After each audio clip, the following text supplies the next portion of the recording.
दिल्ली में सरकार कैसे बनेगी, इसे लेकर कयासों का दौर जारी है। इस बीच आम आदमी पार्टी ने बैठक कर अपना स्टैंड क्लियर कर दिया है कि वो किसी से न समर्थन लेगी न देगी। वो दोबारा चुनाव के लिए तैयार है। साथ ही आप पार्टी ने सरकार गठन को लेकर बीजेपी पर विधायकों की जोड़ तोड़ का संगीन आरोप जड़ दिया है। आप पार्टी के नेता संजय सिंह ने कहा है कि बीजेपी सरकार बनाने के लिए पूरी कोशिश कर रही है। बहुमत का नंबर जुगाड़ने के लिए बीजेपी विधायकों के जोड़ तोड़ करने की कोशिश कर सकती है। आपको बता दें कि दिल्ली की 70 विधानसभा सीटों में सरकार बनाने के लिए 36 विधायक चाहिए।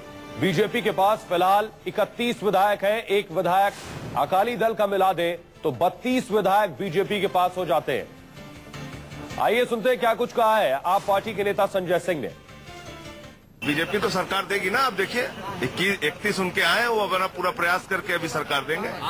आज उनकी भाषा आपने सुबह सुनी होगी। उन्होंने कहा कि अगर कुछ इस तरीके के सुझाव और प्रस्ताव हमारे पास आएंगे तो हम लोग विचार करेंगे। अब उनके यहाँ विचार मंथन शुरू होगा और वो किस रूप में सामने आएगा आप देखिएगा। चलिए, तो बीजेपी पर आम आदमी पार्टी ने लगाया है संगीन आरोप। आम आदमी पार्टी के नेता संजय सिंह का कहना है कि बीजेपी जोड़ तोड़ करके सरकार बना सकती है, क्योंकि बीजेपी के पास अकाली दल के एक विधायक को मिलाकर 32 विधायक हो रहे हैं। यानी बहुमत के आंकड़े से 4 विधायक अभी भी दूर हैं और बहुत कोशिश कर ले 2 अन्य को मिलाने की तब भी हो जाते हैं 34, यानी 36 के आंकड़े से अभी भी दूर। उन 2 निर्दलीय विधायकों में एक जेडीयू का विधायक है, यानी एक विधायक अगर निर्दलीय आ भी जाता है तो जेडीयू बीजेपी के साथ आने से रही तब भी 33 विधायक होते हैं बीजेपी के पास। इसलिए आम आदमी पार्टी का कहना है कि बीजेपी अगर सरकार बनाने की चाहत रखती है और सरकार बनाने की सोच रही है तो मुमकिन है कि जोड़ तोड़ शुरू करे, खरीद फरोख्त शुरू करे विधायकों की। यह डर आम आदमी पार्टी को सता रहा है।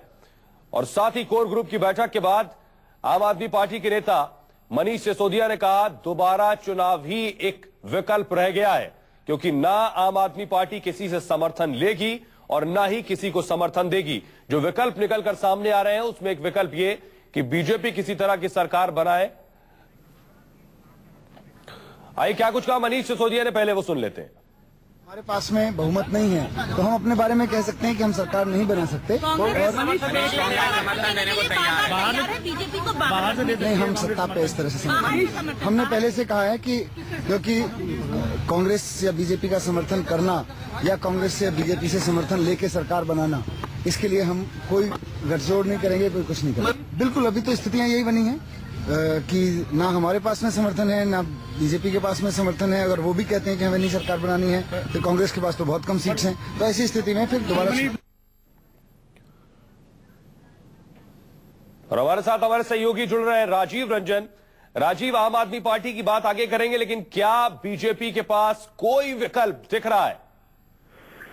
देखिए Sohail, BJP wait and watch की पॉलिसी को अख्तियार किए हुए है। बीजेपी कहीं से ये संदेश देना नहीं चाहती कि वो सरकार बनाने के लिए बहुत हड़बड़ी में है या उससे जल्दी है या उत्सुकता है या वो सरकार बनाने के लिए जोड़ तोड़ कर सकती है, क्योंकि बीजेपी को लगता है कि 28 सीटें आप पार्टी के पास आई हैं तो जो भी मेजोरिटी उसको मिलेगी वो बहुत थिन होगी और अगले इलेक्शन में या कभी भी जल्दी अगर इलेक्शन हुआ तो इसका खामियाजा उससे भुगतना पड़ सकता है। इसलिए वेट एंड वॉच की वो पॉलिसी अपना रही है, जबकि आप पार्टी ने ये स्टैंड ले रखा है कि वो विपक्ष में बैठेंगे। बार बार वो ये बात कह रहे हैं, ये भी इंतजार कर रहे हैं कि बीजेपी क्या करती है, उसके हिसाब से फिर आम आदमी पार्टी अपनी स्ट्रेटजी बदलेगी या जो स्ट्रेटजी होगी उस पर आगे बढ़ेगी। राजीव, क्या ये भी मुमकिन है अगर जोड़ तोड़ करे उसके बाद सरकार बनाए, ये पॉसिबिलिटी है? बीजेपी की या आम आदमी पार्टी की आप बात कर रहे हैं? बीजेपी के पास देखिए, बीजेपी निश्चित तौर पर एक ऐसी पार्टी है जिसे मालूम है कि पार्टियां कुछ भी कह लें, राजनीतिक दल कुछ भी कह लें सोहेल, सारे राजनीतिक दलों के निर्माण का या उनके काम करने का सिर्फ एक मकसद होता है कि उनको सत्ता मिले और वो अपनी पॉलिसीज को लागू कर सके। बीजेपी सत्ता बनाने में माहिर है, इसमें कोई दो राय नहीं है, लेकिन फिलहाल वो वेट एंड वॉच की पॉलिसी को ही अख्तियार करेगी। कुछ दिन तक देखेगी कि जो जीते हुए नए विधायक हैं उनका मूड क्या है, कौन वल्नरेबल विधायक है, किस पार्टी में है, कैसे क्या हो सकता है। उसमें वो ये दिखाना नहीं चाहेगी कि वो सरकार बनाना चाहती है। जी राजीव, क्या बीजेपी की तरफ से किसी तरह की प्रतिक्रिया मिल रही है? देखिए, बीजेपी ने और उसके नेताओं ने दो तरह की बातें। राजनाथ सिंह ने कहा कि वो चारों जब ट्रेंड्स आ रहे थे, हालांकि पूरे नतीजे नहीं आए थे, पूरे नतीजे आने के बाद हर्षवर्धन जो उनके मुख्यमंत्री पद के उम्मीदवार हैं, उन्होंने कहा है साफ तौर पे कि मैंडेट ऐसा नहीं मिला है कि वो सरकार बनाए। तो कुल मतलब मैंने जैसा कहा, वो ये सारे बीजेपी के नेता चाहते हैं कि अभी कुछ दिन इंतजार किया जाए, हड़बड़ी न दिखाई जाए सरकार बनाने की, उसके बाद अगर कोई संभावना हो, और आपको पता है कि राजनीति संभावनाओं का खेल है और ये खेल कभी भी हो सकता है। जी राजीव, मेरा सवाल इसलिए भी ये था कि क्या बीजेपी जोड़ तोड़ कर सरकार बना सकती है, कि क्या दल बदल कानून का भी खतरा और विधायकों के जहन में होगा? बिल्कुल दल बदल का खतरा विधायकों के जहन में होगा, लेकिन अगर ये तो सबको पता है कि बिना जोड़ तोड़ के अब सरकार बन ही नहीं सकती। बीजेपी को सरकार बनाना होगा तो किसी न किसी पार्टी, किसी न किसी विधायक को जोड़ना ही तोड़ना होगा। तो लेकिन एंटी डिफेक्शन लॉ अब इतना मजबूत हो चुका है कि उन विधायकों की सदस्यता पर भी खतरा होगा। तो कौन विधायक कितने स्तर के लिए तैयार होगा, क्या शर्तें होंगी, क्या कुछ विधायक अपनी सदस्यता को गंवा करके भी भारतीय जनता पार्टी की सरकार को बनाने में भूमिका निभा सकते हैं, ये सारी चीजें होंगी। समय के साथ बीतते जाने के साथ और संभावनाएं टटोली जाएंगी। जी हमारे साथ बने रहिए, आइए सुनवाते हैं अपने दर्शकों को कि आखिर संजय सिंह ने क्या कुछ कहा है। तो आपको बता दें कि संजय सिंह ने यह आरोप लगाया है कि बीजेपी जोड़ तोड़ कर, खरीद फरोख्त कर कुछ विधायकों को अपने साथ जोड़ सकती है और सरकार बना सकती है। यानी आम आदमी पार्टी को बेशक क्या कुछ अपने साथी विधायकों के भी खिसकने का अंदेशा है, इस बात का डर सता रहा है। इसके बाद ही संजय सिंह ने बात कही है। कोर ग्रुप की बैठक हो चुकी है और शाम को विधायक दल की बैठक होनी है। दिल्ली विधानसभा चुनाव में 28 विधायक आम आदमी पार्टी के हैं। जैसे सुखराम के साथ इन्होंने समझौता किया था, जैसे कांग्रेस और बीजेपी हॉर्स ट्रेडिंग करके सरकार बनाते रहे हैं, उनका पुराना इतिहास रहा है, वो दोबारा करेंगे, आप चिंता मत कीजिए। तो बीजेपी तो सरकार देगी ना। आप देखिए 31 उनके आए, वो अपना पूरा प्रयास करके अभी सरकार देंगे। आज उनकी भाषा आपने सुबह सुनी होगी। उन्होंने कहा कि अगर कुछ इस तरीके के सुझाव और प्रस्ताव हमारे पास आएंगे तो हम लोग विचार करेंगे। अब उनके यहाँ विचार मंथन शुरू होगा और वो किस रूप में सामने आएगा आप देखिएगा। आइए आपको सुनाते हैं योगेंद्र यादव ने क्या कुछ कहा। 5:30 बजे लगभग बताया जा रहा है आपके विधायकों की बैठक है। आ गए हैं, हमें जनता का एक नैतिक और राजनैतिक समर्थन मिला है। हमारी नैतिक और राजनैतिक विजय हुई है, लेकिन हमारे पास तकनीकी रूप से जनादेश नहीं है। हमें बहुमत नहीं मिला है और जाहिर है, और ना सिर्फ बहुमत नहीं मिला है, हम नंबर 1 पर भी नहीं है सीटों की दृष्टि से। तो जाहिर है भारतीय जनता पार्टी, जिसे कि सबसे अधिक सीटें मिली हैं, उनका अधिकार है और उनकी जिम्मेवारी है कि वो सरकार बनाने की कोशिश करें। जब वो परिणाम मिलेगा उसके बाद हम कुछ बताने की स्थिति में होंगे। हमारे साथ हमारे सहयोगी राजीव रंजन लगातार बने हुए। राजीव, आम आदमी पार्टी का यह कहना कि दिल्ली की जनता ने उन्हें जनादेश दिया है विपक्ष में बैठने का। इसके बाद अब बीजेपी के सुर भी यही हैं, वो भी यही कह रहे हैं कि उन्हें भी विपक्ष में बैठने का जनादेश दिया है। ऐसे में क्या कुछ विकल्प रह जाते हैं उपराज्यपाल के पास? देखिए, अब उपराज्यपाल के पास है, अगर वो सबसे बड़ी पार्टी के तौर पर बीजेपी को बुलाते हैं तो बीजेपी को एक वक्त उनको देना, वो देंगे और उसके बाद कहेंगे कि आप अपने समर्थकों, जो साधारण बहुमत है, मतलब दिल्ली में की विधानसभा की संख्या के हिसाब से 36 विधायकों के समर्थन की चिट्ठी उनको सौंपे या उनकी परेड कराएं या फिर विश्वास मत के लिए उनको फ्लोर पे कहें। ये सब लेफ्टिनेंट गवर्नर के ऊपर है कि वो बुलाते हैं नहीं। दूसरी बात ये कि बीजेपी दावा ठोके गवर्नर के दरवाजे जाए और कहे कि हम सबसे बड़ी पार्टी हैं, हमको सरकार बनाने का न्योता दीजिए, हम बहुमत साबित कर देंगे। ये दो बातें हैं। लेकिन जो पॉलिटिकल अफेयर्स कमेटी की यहाँ पर बैठक आप पार्टी की हुई है, उसमें सोहेल मैं आपको बता दूं 2 चीजों पे चर्चा की गई। पहली बात तो ये, जो ये विपक्ष में बैठने का फैसला है, इनका ये मानना है पहले तो विधानसभा गठित हो, सरकार बने, तब ये विपक्ष में बैठेंगे। इनका ये मानना है कि थिन मेजोरिटी से अगर गवर्नमेंट चलाएगी तो उसको घुटनों के बल हमेशा लाया जा सकता है और आम आदमी पार्टी अपने विधायकों की संख्या के बल पर हमेशा बीजेपी को घेरती रहेगी। तो इसका अच्छा असर लोकसभा चुनाव में मिलेगा, पूरे देश में संदेश जाएगा, इसका राजनीतिक फायदा उठेगा। दूसरा विकल्प ये कहा गया कि अगर बार बार हम ये कहते हैं कि हमको सरकार बनाने की मैंडेट नहीं मिला है, बीजेपी को मिला है और बीजेपी जैसे चाहे वैसे बनाए, तो बीजेपी जोड़ तोड़ निश्चित तौर पर करेगी। वो जोड़ तोड़ भी इस तरह की सीटें आई हुई हैं कि एंटी डिफेक्शन लॉ की वजह से वो बहुत थिन मेजोरिटी उसमें भी उसको मिलेगी और वो एकदम से एक असंभव की स्थिति होगी।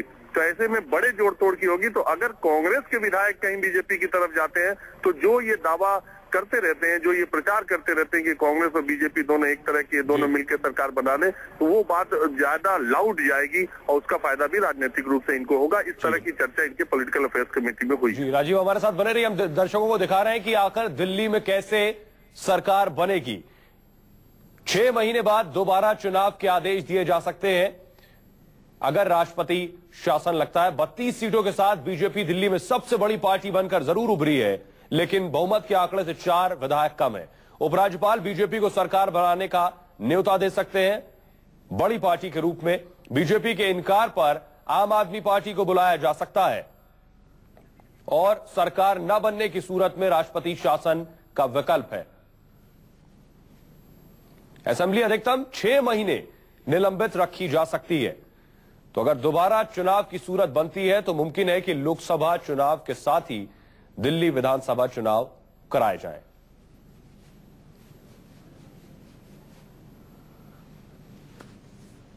तो सवाल यही कि आखिर दिल्ली में कैसे बनेगी सरकार। आम आदमी पार्टी विधायक दल की बैठक शाम को होनी है। 45 वर्तमान विधायकों को हार का मुंह देखना पड़ा है। खास बातें दिल्ली चुनाव नतीजों की है। शीला दीक्षित के 4 दिग्गज मंत्री हार गए। इसके अलावा दिल्ली विधानसभा में 46 नए चेहरे जीत कर आए हैं और साथ ही चुनाव आयोग ने आम आदमी पार्टी को राज्य स्तरीय पार्टी का दर्जा वो अब देगा। तो आम आदमी पार्टी ने लेकिन इस बीच ये संगीन आरोप लगाया है कि बीजेपी जोड़ तोड़ कर सरकार बनाने की कोशिश करेगी। बीजेपी भले ही ये कह रही हो कि विकल्प ज्यादा नहीं है इसलिए वो भी विपक्ष में बैठेंगे। राजीव, लेकिन मुझे याद आ रहा है कुछ वक्त पहले हरियाणा में कांग्रेस को बहुमत साबित करने के लिए हरियाणा जनहित कांग्रेस के कुछ 5 विधायकों ने कांग्रेस को समर्थन दिया था। उसके बाद कुलदीप बिश्नोई ने कोर्ट का दरवाजा खटखटाया था उनकी सदस्यता रद्द करने के लिए, फिर सुप्रीम कोर्ट ने उनकी सदस्यता बहाल कर दी थी। देखिए, वो एक दूसरा मसला है एंटी डिफेक्शन लॉ को लेकर। अब 2/3 अब डिफेक्शन नहीं होता, पार्टी का मर्जर होता है। जो जितने विधायक विधानसभा में पहुंचते हैं, अब पार्टी मर्ज करती है, ना कि पार्टी अब टूटती है। पहली बात ये। दूसरी बात ये है कि जो हरियाणा में स्थिति थी उससे बिल्कुल उलट स्थिति दिल्ली में दूसरे तरह की स्थिति है कि 2 पार्टियां बहुत करीब हैं और जो तीसरी पार्टी जिसके समर्थन से सरकार बन सकती है, वो दोनों एक दूसरे से न समर्थन लेना चाहते हैं न देना चाहते हैं। उसमें कांग्रेस पार्टी के विधायक अगर टूट के मर्ज कर जाए तो वो अलग बात है, एक संभावना ये है। दूसरी संभावना है कुछ विधायक दल बदल करें, उनकी सदस्यता चली जाए, इसकी परवाह भी न करें। अभी इसमें जो साफ दृष्टि दिखाई देती है उसमें तो यही लगता है कि किसी पार्टी को बहुमत इतनी आसानी से नहीं मिलेगा और दिल्ली को दोबारा चुनाव में जाने की संभावना ज्यादा है। चलिए, तो दोनों ही पार्टियां वेट एंड वॉच की स्थिति में है। तो दिल्ली में सरकार बनाने के लिए चल रही जोड़तोड़ के बीच पूर्व आईपीएस किरण बेदी ने ट्वीट किया है। किरण बेदी का कहना है कि चुनाव के बाद भी दिल्ली की जनता को स्थायी सरकार नहीं मिलना और दिल्ली में दोबारा वोटिंग की संभावना बनना गलत है।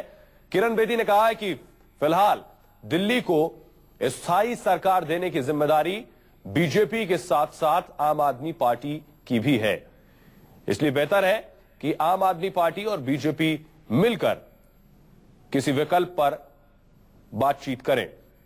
चुनाव के बाद भी स्थायी सरकार नहीं मिलना और दोबारा चुनाव की ओर बढ़ना दिल्ली की जनता के साथ गलत हुआ है, कहना है किरण बेदी का। बीजेपी और आम आदमी पार्टी दोनों पर अच्छी सरकार देने की अब जिम्मेदारी है। या तो अच्छी सरकार दे दोनों पार्टियां मिलकर या दिल्ली को एक और चुनाव की ओर ढकेले। राजीव रंजन लगातार हमारे साथ बने हुए हैं। राजीव, क्या किरण बेदी ने मध्यस्थता की बात भी कही है? सोहेल, उनकी दोनों बातों को आम आदमी पार्टी के नेताओं ने खारिज कर दिया। उन्होंने कहा कि उनका बयान हो सकता है, उनका सोचना हो सकता है, इसमें कहीं कोई हमारे विचार के स्तर पर किरण बेदी की दोनों बातों से हमारा कोई लेना देना नहीं। न हमें किसी मध्यस्थ की जरूरत है और न ही हमारे ऊपर आप पार्टी के नेताओं का कहना है कि दिल्ली की जनता ने हमको विपक्ष में बैठने का मैंडेट दिया है, कहीं से हमको मेजोरिटी नहीं है, लिहाजा हमारे ऊपर कोई ओनस नहीं आता है। बीजेपी सरकार बनाए वो इस बात राजीव आपको रोकेंगे। हमारे साथ बीजेपी के नेता विजय जौली जुड़ रहे हैं। विजय जी, आम आदमी पार्टी आरोप लगा रही है कि बीजेपी जोड़ तोड़ कर सरकार बनाने की जुगत में है। देखिए, मैं सबसे पहले तो ये कहूंगा कि आम आदमी पार्टी अब चुनावों के बाद सकारात्मक भूमिका का निर्वाह करें। जो अनाप शनाप आरोप लगाने की उनकी पुरानी आदत है, अब उस आदत से बचें, क्योंकि वो दिल्ली के प्रमुख विपक्षी दल के रूप में उभर के आई है और जनता के इस निर्णय का वो आदर भी करें। भारतीय जनता पार्टी दिल्ली का प्रमुख और जॉली जी, क्या ये बताइए, आप सरकार बनाने जा रहे हैं? देखिए, मेरे पार्टी के नेता कल श्रीमान नितिन गडकरी जी ने स्पष्ट रूप से कहा था कि हमारे पास रिक्विजिट मेजॉरिटी नहीं है, और उनकी इस बात को इको किया था डॉक्टर हर्षवर्धन जी ने, जो कि हमारे पार्टी के मुख्यमंत्री पद के दावेदार हैं, क्योंकि भारतीय जनता पार्टी के पास विजय जॉली जी, यानी आप ये कह रहे हैं, विजय जॉली जी, यानी आप ये कह रहे हैं कि आपके पास मेजॉरिटी नहीं है और आप किसी भी कीमत पर सरकार नहीं बना सकते हैं? देखिए, हमारे पास मेजॉरिटी नहीं है, और मेजॉरिटी नहीं होने की बात नंबर्स भी बताते हैं और मेरे पार्टी के वरिष्ठ नेताओं की भी मानसिकता ये है। इसलिए डॉक्टर हर्षवर्धन जी ने जो कल कहा, मैं उसी को इको करता हूं कि हम रिक्विजिट सिंपल मेजॉरिटी ना होने के कारण दिल्ली के अंदर विपक्ष में बैठना मंजूर करेंगे, और हम किसी भी जोड़ तोड़ की राजनीति से इनकार करते हैं। और जॉली जी, शुक्रिया इस तमाम बातचीत के लिए।